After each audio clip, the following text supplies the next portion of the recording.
ഞാൻ ആദ്യമായിട്ടാണ് കാണുന്നത്, പ്രോഗ്രാമായിട്ട് ഞാൻ ആദ്യമായിട്ടാണ് കാണുന്നത്.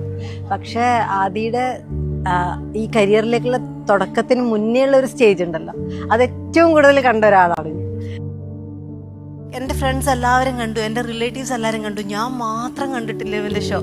ഇന്ന് ആദ്യമായിട്ട് ഇത്രയും കേരളത്തിൽ ഷോ നടന്നിട്ട് ഞാൻ തമിഴ്നാട്ടിൽ വന്ന് ഇവൻ്റെ ഷോ കാണാൻ പറ്റി.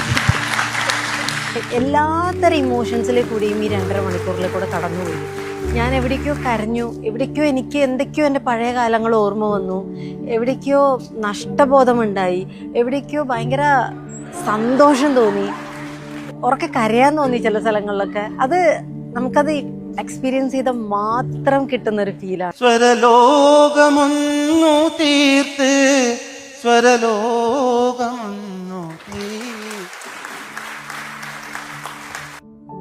മോള് അവള് ആദർശൻ ഇതിനു മുന്നേ കണ്ടിട്ടുള്ള സമയത്ത് അവളെ കുറെ ഞെട്ടിച്ചിട്ടുണ്ട്, ഇങ്ങനെ കുറെ കുഞ്ഞു കുഞ്ഞു കാര്യങ്ങൾ. അത് തന്നെ ഭയങ്കര ഞെട്ടലായിരുന്നു. അപ്പം ഞാൻ അവളെ കൂട്ടിയിട്ട് വരുമ്പോൾ എനിക്കൊരു സംശയം ഉണ്ടായിരുന്നു, ഈ 2.5 മണിക്കൂറൊക്കെ ചെറിയ കുട്ടിയല്ലേ ഇരിക്കുമോ എന്നുള്ളത്.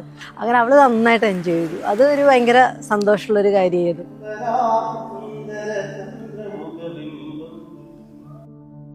എനിക്കെന്ന് വെച്ചാൽ നിങ്ങളെല്ലാവരും കൈയടിക്കുമ്പോൾ എനിക്കത് എനിക്ക് കൂടി കിട്ടുന്ന കൈയടിയായിട്ടാണ് എനിക്ക് തോന്നണത്. കാരണം അത്ര അധികം നമ്മളൊക്കെ ഒരുമിച്ചിരുന്ന് അത് അങ്ങനെ ചെയ്യുന്നത് ഇങ്ങനെ ചെയ്യുന്നതൊക്കെ നമ്മൾ ഇമാജിൻ ചെയ്തിട്ടും ഒരുപാട് കാര്യങ്ങൾ ഡിസ്കസ് ചെയ്തിട്ടൊക്കെ ഉണ്ടാകുമ്പോൾ ഇവന്റെ വിജയത്തിനോടൊപ്പം ഇങ്ങനെ നമ്മളൊപ്പം സഞ്ചരിക്കുന്ന പോലെ തോന്നി. I M so proud, I M so happy.